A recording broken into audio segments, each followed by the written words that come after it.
Olá pessoal, tudo bem? Hoje, além de falar, eu também vou demonstrar alguns exercícios para dor aguda e crônica, tanto para a região cervical como lombar. Mas antes, vejam um recado importante que eu tenho para dar para vocês.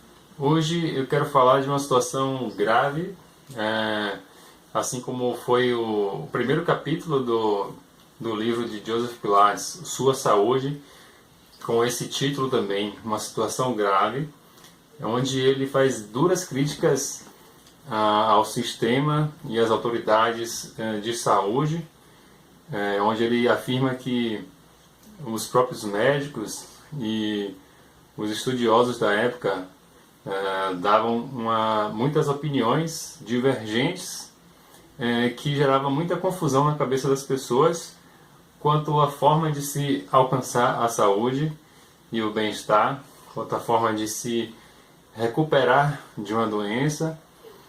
E hoje, na era da tecnologia, infelizmente isso ainda acontece, mesmo se tendo pesquisas científicas com mais tecnologia envolvida, que teoricamente era para a gente ter um sistema mais conciso, mais consolidado, e a gente hoje vê muito essa falha nessa transição de pensamento e de modelo quando a gente aborda a dor, esse tema que ainda gera muita confusão na cabeça dos profissionais de saúde,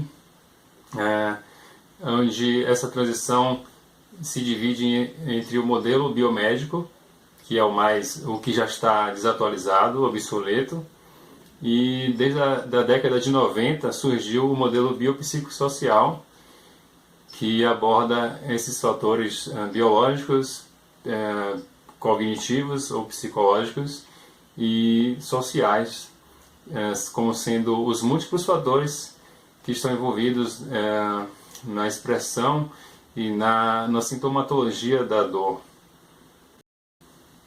E eu trago nesse vídeo alguns exemplos práticos assim da minha rotina de trabalho, de pessoas, pacientes que passaram por diversos médicos, diversos profissionais, e a gente consegue colher essa informação, esses dados, de que eles são recomendados e orientados da maneira muito errada, muito prejudicial. Por exemplo, essa semana uma paciente chegou a falar para mim que o médico contraindicou ela continuar fazendo o Pilates por causa de uma hérnia de disco na região cervical. Ela se queixa de dor nessa região de cervical alta, próxima da base do crânio, e no entanto, quando ela foi ao médico, ele falou para ela parar de fazer o Pilates e ter muito cuidado com o pescoço dela. E ela me falou, ficou assustada, muito assustada, e queria saber a minha opinião, se isso realmente procedia. Ficou muito preocupada, pensando realmente em abandonar. Então, isso é de um impacto negativo assim absurdo, realmente é uma situação muito grave. Você ter o médico ou até o fisioterapeuta, que são vistas como autoridade assim pelo paciente, né? Receber uma informação pesada dessa, onde você é orientado a deixar de praticar um exercício que é o que traz a promoção da saúde e a recuperação desses problemas. Um outro exemplo aconteceu com uma jovem de 27 anos de idade, em que o seu ortopedista também lhe orientou que parasse de praticar qualquer tipo de exercício físico, somente porque ela tinha uma hérnia de disco, uma protusão discal na região lombar. E realmente ela fez isso, seguiu essa recomendação, e depois de 2 anos ela estava com 25 quilos a mais do seu peso normal. E quando ela foi encaminhada para um fisioterapeuta que tinha uma consciência maior sobre o assunto, baseado nas evidências científicas, né, nas diretrizes, com base nos estudos consolidados já nessa área, quando ele falou para ela que ela tinha sim que se exercitar, e passou a fazer um trabalho de conscientização com ela e devolvendo a ela as suas atividades normais. Recentemente atendi 2 corredores, um homem e uma mulher. O homem ele corria somente na esteira, na academia, e nunca tinha participado de uma corrida de rua. E daí ele me perguntou se poderia participar de uma corrida de rua, sendo que ele tem uma hérnia de disco na lombar. Se isso não provocaria um aumento, um agravo da hérnia dele, ou provocaria dor. Estava assim apreensivo quanto a isso, e foi quando, baseado também nas evidências científicas, eu falei para ele que não teria problema, até porque ele estava fora daquele quadro de inflamação, não estava sentindo dor e já estava bem adaptado aos esportes, apesar de não ter feito ainda a corrida de rua. O que a gente tem que ter atenção somente é um aumento brusco no volume de treino, porque tudo quanto for aumento brusco aumenta a probabilidade de se ter novas lesões, independente se seja na coluna, seja no joelho ou no quadril. Quando se fala de esporte, a gente tem que sempre ir gradualmente e não fazer, por exemplo, uma corrida de rua que ele nunca tinha feito, de repente fazer uma de 10 km ou de 21 km. E neste caso, como ele me falou que essa primeira corrida dele seria de 5 km, sendo que ele já fazia essa distância e até distâncias maiores na esteira, então falei para ele ficar despreocupado, e realmente ele foi lá, fez a prova dele e deu tudo certo, se sentiu muito bem, tanto fisicamente, e tenho certeza que assim, emocionalmente também, a autoestima dele, a autoconfiança, com certeza isso mexe de uma forma muito positiva para a pessoa, isso é muito importante para ela. E agora a outra paciente corredora também, uma mulher, ela estava sentindo uma dor na lombar, apesar de não ter nenhum sinal de protusão ou hérnia, mas estava sentindo uma dor, e perguntou se ela poderia correr também. Ela corre pequenas distâncias, na média de 3 a 4 km na rua, já é acostumada com isso, e perguntou também se ela poderia correr estando com essa dor. E era uma dor assim pequena, não nada de muito, nada de incapacitante. Ela conseguia fazer as atividades dela normalmente. Era só alguns movimentos específicos que ela sentia alguma dor, mas também nada muito intenso. E aí, se eu fosse um fisioterapeuta nessa forma de raciocinar, de super proteger quando tem algo do tipo e recomendar que ela não corresse, então ela ia realmente reduzindo a sua atividade, criando um medo na sua cabeça, uma proteção exagerada, excessiva, o que não seria bom nem fisicamente para ela e nem também cognitivamente, que ia gerar aumentar esse valor de ameaça sobre aquele pequeno quadro doloroso. E também ela seguiu a minha recomendação e correu despreocupada, e no dia seguinte ela foi novamente ao Pilates e a corrida foi muito bem, foi ótimo, não sentiu nenhuma dor. Então a gente tem que ter se atualizar, estudar nas bases de pesquisa, nas referências recomendadas, indicadas, para a gente não estar prejudicando ao invés de estar ajudando. Nós, como agente de saúde, como profissional de saúde, o nosso papel é promover o bem-estar e a qualidade de vida. Então, se a gente não se atualiza e fala essas frases e essas recomendações de impacto negativo, a gente vai estar fazendo um trabalho totalmente oposto. E eu vou também passar aqui alguns vídeos de exercícios que eu aplico no Pilates tanto em casos de dor aguda, quando a pessoa está com alguma restrição de movimento, como também na dor crônica, quando a pessoa já passou aquele período de inflamação, porém ainda está sentindo dor. Esse período de inflamação ele pode durar de algumas semanas, de alguns dias, até no máximo 3 meses. Passando-se de 3 meses, os tecidos envolvidos eles já devem estar cicatrizados e recuperados, e realmente a dor que sobra se manifestando é devido a um estímulo que foi dado ao cérebro durante muito tempo, esses 3 meses, e o nosso cérebro ele inteligentemente aprende a se defender, é um instinto de defesa, né? Então ele aprende a se defender, como aquele movimento, aquela posição gerou dor durante muito tempo, ele acaba perpetuando essa condição com um propósito de melhorar, de defender o corpo e de curar. Só que acaba sendo um mecanismo um tanto quanto falho. E aí a gente tem que trabalhar nessa desconstrução do valor de ameaça que esse corpo tem. E aí temos exercícios para trabalhar nesse sentido de enviar para o cérebro a mensagem de que ele está apto a se movimentar.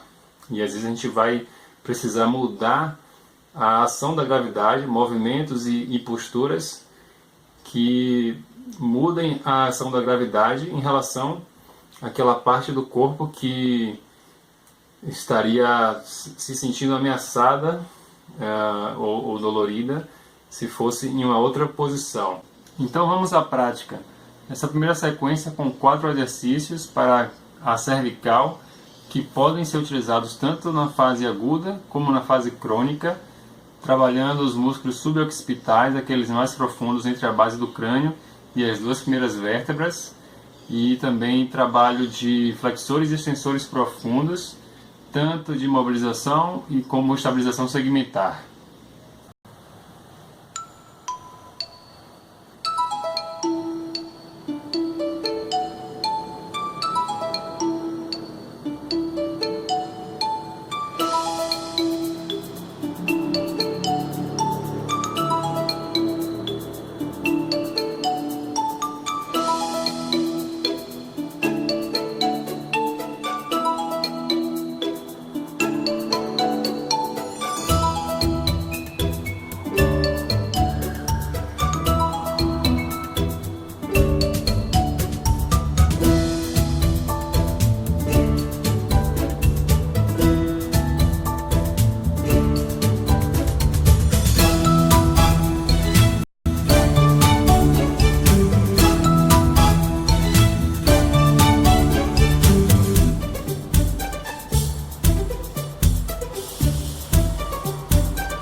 O quinto exercício, trabalhando a linha lateral do pescoço, ele também serve tanto para a fase aguda e crônica.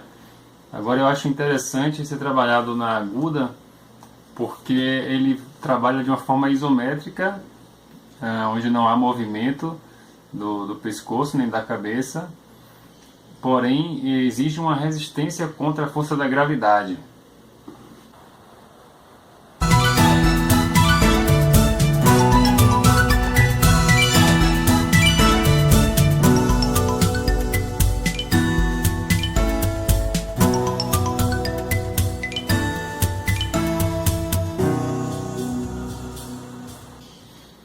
O sexto exercício é uma variação de um clássico, que é o Spine Twist. A gente vai fazer a rotação da coluna como um todo, em bloco, levando a cabeça junto. Então a gente não faz uma rotação isolada da cabeça, que seria interessante em casos de dor crônica, onde a pessoa ainda tem limitação e medo, preocupação ao virar a cabeça para o lado, fazer a rotação. E como a gente faz a rotação no Spine Twist, fazemos a rotação do tronco como um todo e a cabeça somente acompanha a direção do tronco, o que vai ser trabalhado são os músculos dos olhos que estão interligados com os suboccipitais.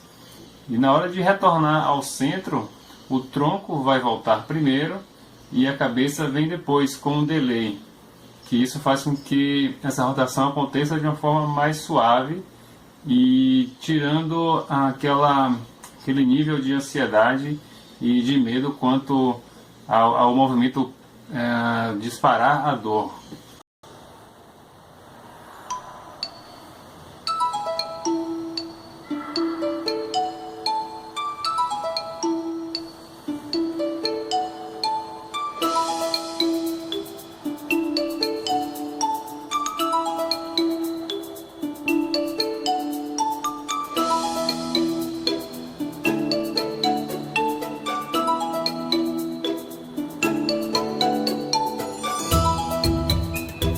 O sétimo é muito especial, principalmente em casos de dor crônica, que faz parte do método de imagética, onde a gente só imagina, pede para o paciente imaginar aquele movimento doloroso, ou que ele tenha medo de fazer por causa da irritação que provoca na parte do cervical ou lombar dele.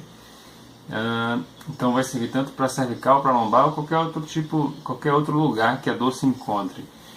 Quando a gente imagina que está fazendo um movimento, o nosso corpo virtual, que está representado no córtex somatosensorial primário, ele é ativado, mandando sinais elétricos para aquela parte do corpo, né, para aqueles músculos e articulações, e já é um primeiro passo para desconstruir a cinesiofobia, que é o medo e a ansiedade quanto ao movimento causar a dor.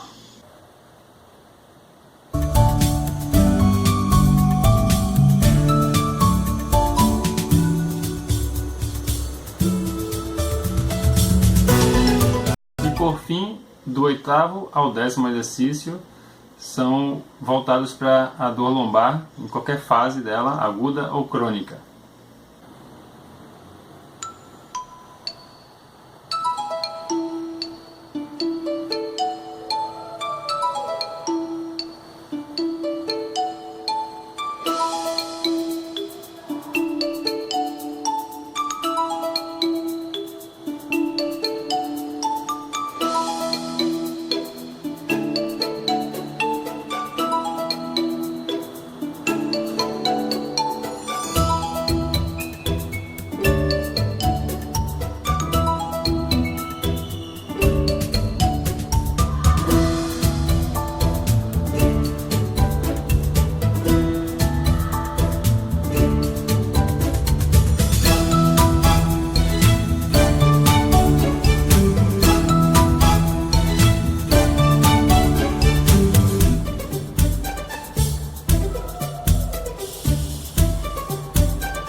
Espero que vocês tenham gostado das dicas e dos exercícios, e a gente precisa refletir sobre essa situação grave que acontece em nossa profissão até hoje e nas demais profissões de saúde, refletir sobre o impacto que a gente leva para o nosso aluno de Pilates. A gente tem que levar um impacto positivo e para isso a gente tem que ter consciência do que está falando, se aquilo causa realmente algo positivo ou negativo. O primeiro passo é criar essa consciência, porque os profissionais falam frases de efeito que o aluno ou o paciente acredita, porque você seria a autoridade no assunto, ou o médico seria a autoridade no assunto. Então é muito importante e é uma responsabilidade grande nossa de realmente saber aprender os novos conceitos sobre dor, para a gente ajudar, ao invés de prejudicar com as nossas palavras. E nunca deixem de trabalhar a concentração e a respiração, que são princípios básicos do método Pilates. A respiração, que vai ajudar a fabricar neurotransmissores que vão ser inibitórios da dor, e a concentração no controle motor, concentração no movimento, ao invés de prestar atenção se vai causar a dor, porque quando a gente concentra no movimento, a gente tira o foco da dor, não ficar prestando atenção nisso. Como aquele movimento faz com que você se sinta bem, como ele faz com que você melhore as suas capacidades, a sua autoconfiança e o seu bem-estar. Então é isso que eu tenho para dizer por hoje. Até o próximo vídeo e um grande abraço.